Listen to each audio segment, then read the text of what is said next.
எல்லாம் காக்கும் எங்கள் குலதெய்வமே குமரா, உமையே எண்ணி எந்நேரம் உணர்ந்த இந்த வள்ளியாகிய எனக்கும் இந்த தெய்வீக திருச்சபையில் கூடியிருக்கும் மக்களுக்கும் உமது நல்லருள் தந்து எல்லோரும் எல்லாமரை என்றென்றும் துணையிருப்பாய் கந்தா. அதற்கு அருள் செய் என்று அடியாண்மை வணங்கி என்னுடைய பணியினை தொடங்குகிறேன். இந்த விழாவினை மிகவும் சிறந்த முறையில் நடத்தி கொண்டிருக்கும் முக்கியஸ்தர்கள் அனைவருக்கும், பொதுமக்களுக்கும், இளைஞர் மன்றத்தை சேர்ந்தவர்களுக்கும், நாடகத்திற்கு சிறந்த முறையில் ஒளிபெருக்கி அமைத்துக் கொடுத்திருக்கும் RMS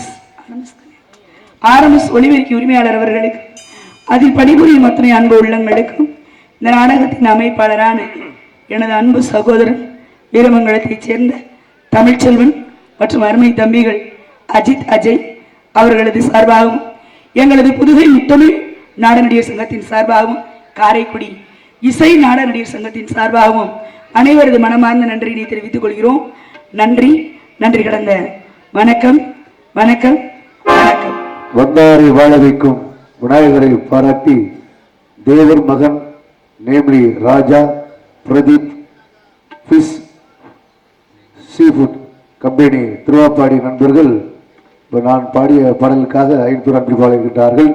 அன்புபடியை பிறகு பாராட்டிய வந்தாரை வாழ வைக்கும் விநாயகரை பாராட்டி தேவர் மகன் நேம்லி ராஜா பிரதீப் ஃபிஷ் ஃபுட்டு கம்பெனி திருவாப்பாடி நண்பர்கள் 500 அன்பு பாடுகின்றார்கள். அன்புள்ள நன்றி, நினைத வணக்கம். அப்படியா?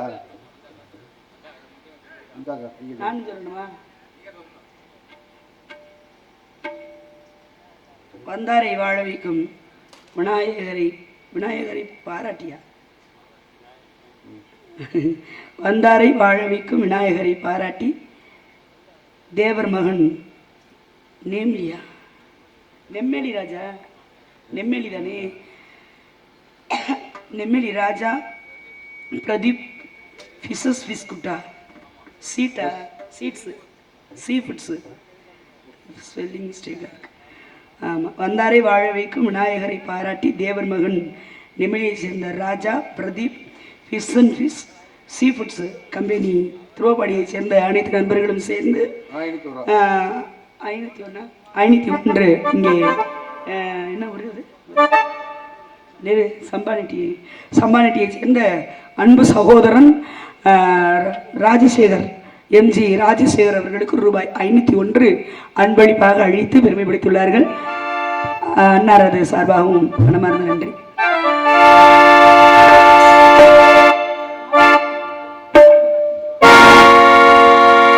திருநீரில் மருந்திருக்கு தெரியுமா, அது தினமணிந்தால் புகழ் இருக்கு புரியுமா, கந்தன் திருநீரில் மருந்திருக்கு தெரியுமா, அது தினமணிந்தால் புகழ் இருக்கு புரியுமா, கந்தன் திருநீரில் மருந்திருக்கு தெரியுமா, கண்ணி பிறந்தவனை தெரியுமா, அவனை சுற்றி வந்த பலன் இருக்கு புரியுமா, கண்ணி பிறந்தவனை தெரியுமா, அவனை சுற்றி வந்த பலன் இருக்கு புரியுமா, நீரில்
வணங்கி அதே சமயம் கண்ணான பக்தர்களின் கருத்திலே உழவுகின்ற கந்தனின் நண்புத்தாயி காலங்கள் அனைத்திற்கும் நியாயங்களானவளை கருவிடை பாவி நீயே பொன்னென்றும் பொருள் என்றும் புகழ் என்றும் தருபவளே புலமிக்க வேத பொருளே பூத்திடும் நலமெல்லாம் காத்திடும் தலைவியே புகழ் கருமாறி உமையை என்று போற்றி புகழும் அனை மகாசக்தி ஆகிய இந்த உலகத்தில் உள்ள அத்தனை சக்திகளையும் வணங்கி நின்றாலும் கூட எனது குலதெய்வமாகிய கந்தன் கடம்பன் கதிர்வேலன் கார்த்திகையினுடைய வரவை எண்ணி அனுதினமும் வலிமேல் விழி வைத்து காத்துக் கொண்டிருக்கக்கூடிய நான் அவருடைய வருகை நினைத்து புலம்புவதற்கு முன்னதாக ஏறு வந்த அந்த நாயகனையும் அணிவித்து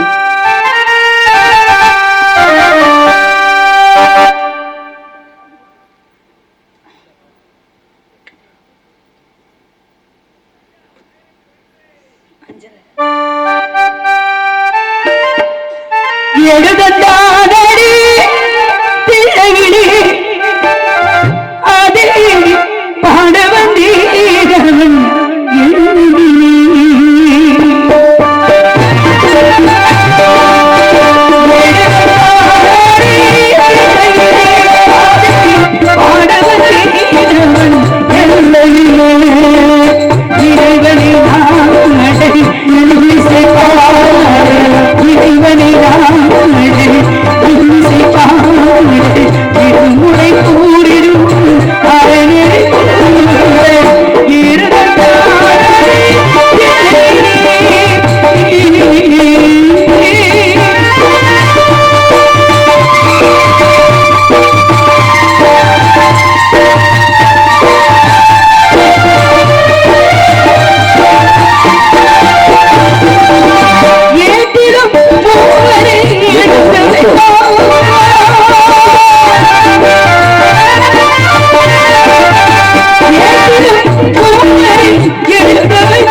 அனைத்து தெய்வங்களையும் வணங்கி நின்றாலும் கூட எனது குலதெய்வமாகிய கந்தன், கடமன், கதிர்வேலன், கார்த்திகையினுடைய வரவை எண்ணி அனுதினமும் வலிமேல் விடி வைத்து காத்துக் கொண்டிருக்கக்கூடிய நான் அவருடைய வருகைக்காக இவ்விடத்திலே பூஜைக்கு வந்த மலராக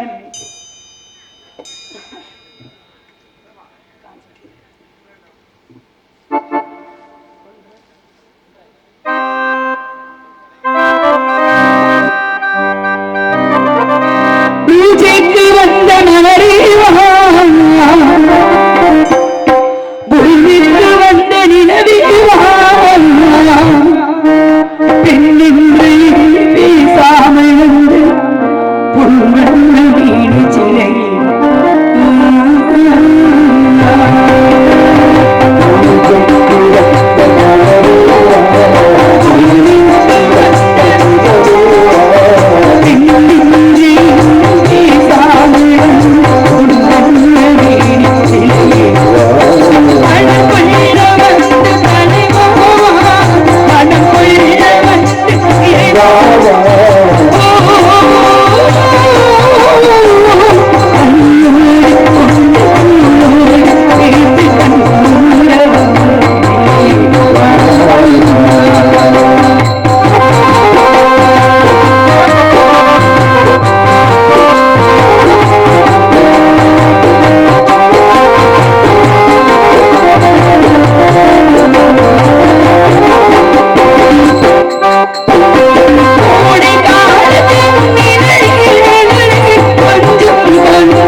அன்பன் பழனி எப்பனடா, அவன் அன்பரும் திரவிய கப்பலடா, அற்புதம் காட்டும் தலைவனடா, அவன் அன்புக்கு பணி செய்யும் இறைவனடா என்று அந்த கந்தனையே நீத்து நினைத்து பாடிக்கொண்டிருந்தாலும் வாழ்க்கை என்பது ஒரு மாயை தான்.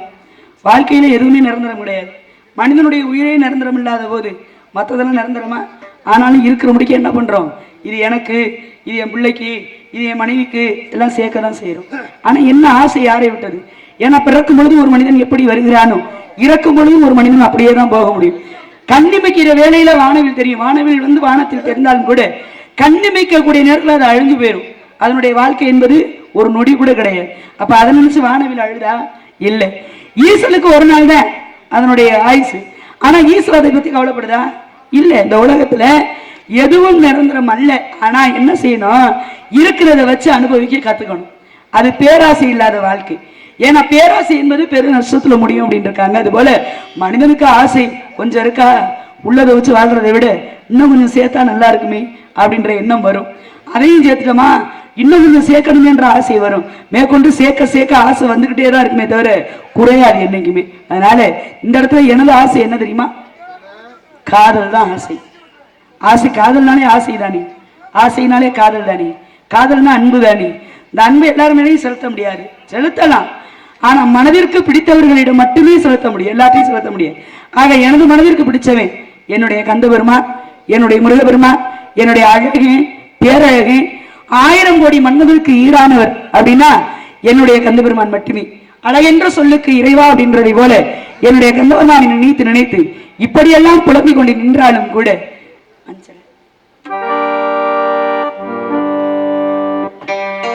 பட்டு பூச்சி வாழ்க்கையது 8 நாள்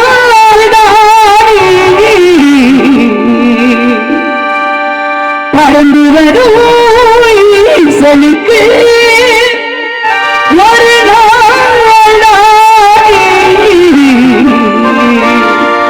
அவை பறக்கணையா, சிறகு விரிக்கணையா, ரசிக்கலையா.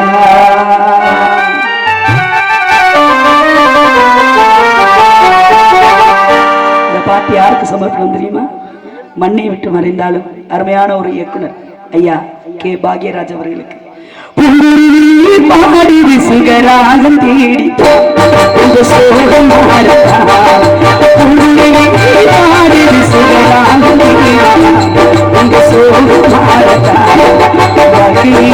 வரவு செலவு ஒரு வரவுதான் வந்த கண்ணுக்கு முடிஞ்சு உயிரும் அந்த செலவுதான் உங்க சோகம் மாறத்தான்.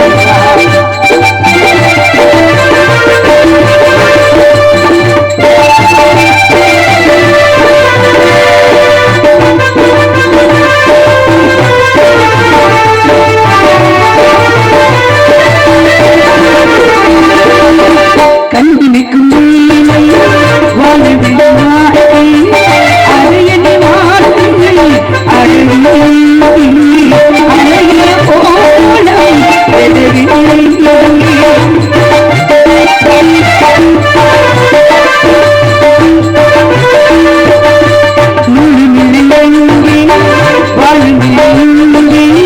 பறக்கடை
அவன் பார்வையில் இருப்பதில் குணமறிவன். என்ன பாட்டு தெரியலையா?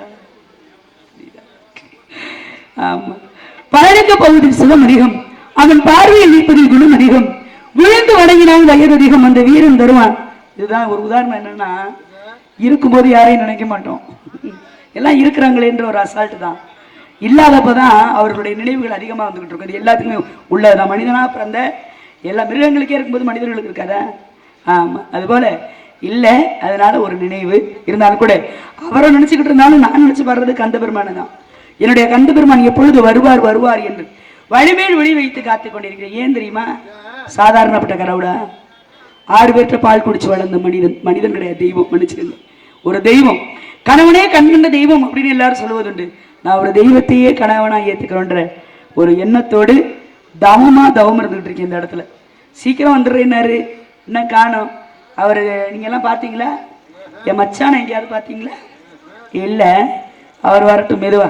இருந்தாலும் கூட என்னுடைய கந்த பெருமானை நினைத்து நினைத்து மென்மேலும் இவ்விடத்தில் பாடிக்கொண்டிருந்தாலும் ஒரு சமயம் ராமன் என்ன பண்றாரு, இப்படி நடந்து போய்கிட்டே இருக்காங்க பஞ்சவடியில.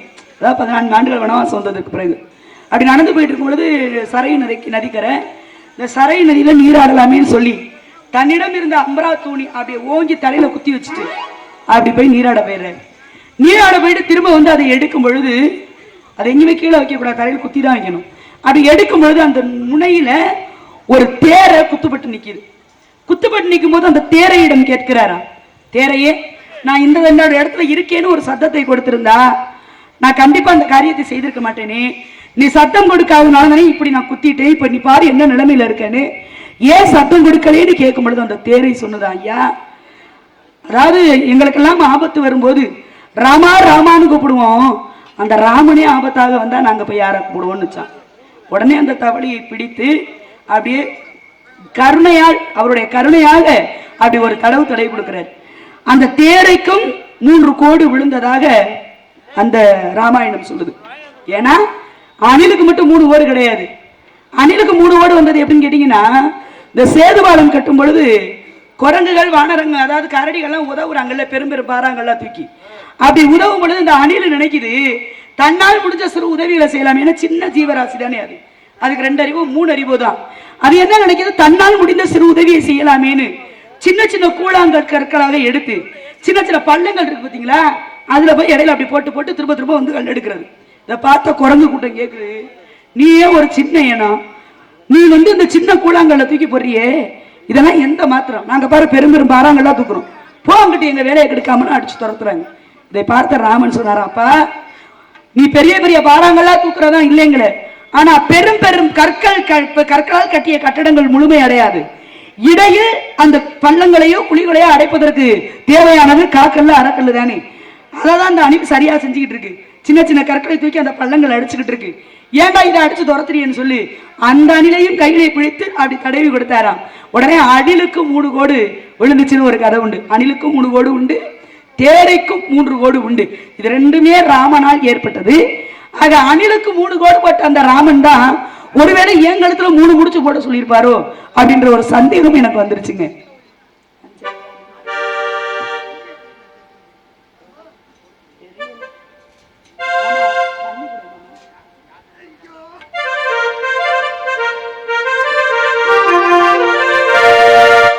அணிலுக்கு 3 கோடு போட்ட ராமரே,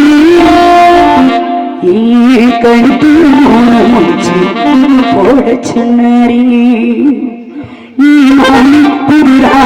ஒரு மதராஜிதான் நெடுநாள வலி வீசி என பிடிச்ச வீரந்தான் அவனாடுக்காக காத்திருக்கீங்க இந்த சின்ன பொண்ணு அணிலுக்கு 3 கோடி போட்ட ராமரே, கழுத்துல 3 போட சொன்னாரே, நீ மாமி புரியாமி ஒரு மதராஜிதான் நெடுநாள வலி வீசி என பிடிச்ச வீரந்தான் அவனாடுக்காக காத்திருக்கீங்க இந்த சின்ன பொண்ணு அணிலுக்கு 3 கோடி போட்ட ராமரே, கழுத்துல 3 போட சொன்னாரோ.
பாடிக்கொண்டு நன்றி தம்பி நின்று கொண்டிருந்தாலும் வெகு தூரத்தில் இருந்து யாரோ ஒருவர் எனது அழைப்பதை போல ஒரு சிறிய குரல், அந்த குரலுக்கு சொந்தக்காரி யார் என்று கவனிப்பதற்கு முன்னதாக இப்பகுதியின் நிறைவாக அருமை தம்பியின் ஆசைக்காக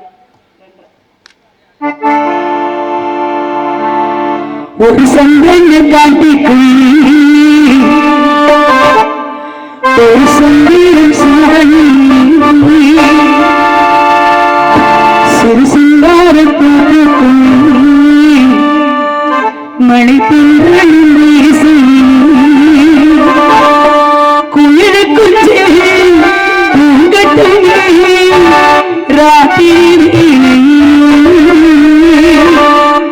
கண்மொழிச்சு நான் இருப்பேன் கண்ணீரின் பக்கத்தில் சூளை பொழியாரீரோம் பசுஞ்சுக்க பொன்னியாரீரோம் ஒரு சந்தன காட்டுக்குள்ளே ஒரு சங்கீதம் சொல்லி